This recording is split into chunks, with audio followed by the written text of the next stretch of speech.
ಈಗ ಬೆಂಗಳೂರಿನ ಇತರೆ 5 ಸುದ್ದಿಗಳನ್ನು ಫಟಾಫಟ್ ಅಂತ ನೋಡೋಣ ಜಸ್ಟ್ 5 ನಲ್ಲಿ. ಶ್ರೀರಾಮಲಲ್ಲಾ ಪ್ರಾಣ ಪ್ರತಿಷ್ಠಾಪನೆ ಹಿನ್ನೆಲೆಯಲ್ಲಿ ನೆಲಮಂಗಲದ ಕುಂಟಬೊಮ್ಮನಹಳ್ಳಿ ಸರ್ಕಾರಿ ಶಾಲೆಗೆ ಅನಧಿಕೃತ ರಜೆ ಘೋಷಿಸಲಾಗಿತ್ತು.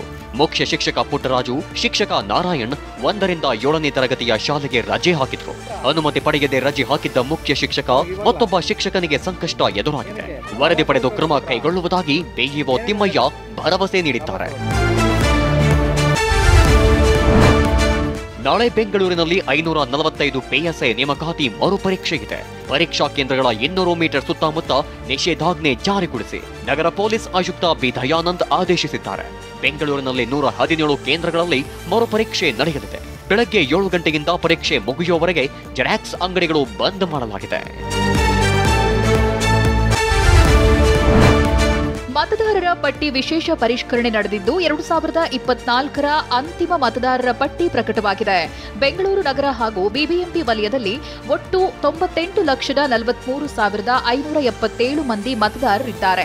ಅದರಲ್ಲಿ 50,78,525 ಮಂದಿ ಪುರುಷರು, 47,63,268 ಮಂದಿ ಮಹಿಳಾ ಮತದಾರರು ಇದ್ದಾರೆ.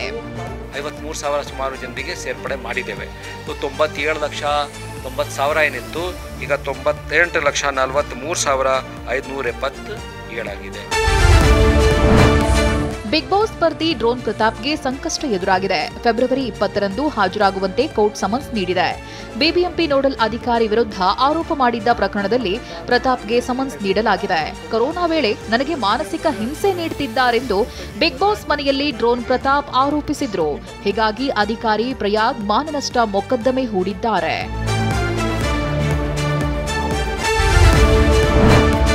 ವಿಜಯನಗರದಲ್ಲಿ ಟ್ಯೂಷನ್ಗೆ ತೆರಳಿದ್ದ 12 ವರ್ಷದ ಪರಿಣವ್ ನಿಗೂಢವಾಗಿ ನಾಪತ್ತೆಯಾಗಿದ್ದಾನೆ.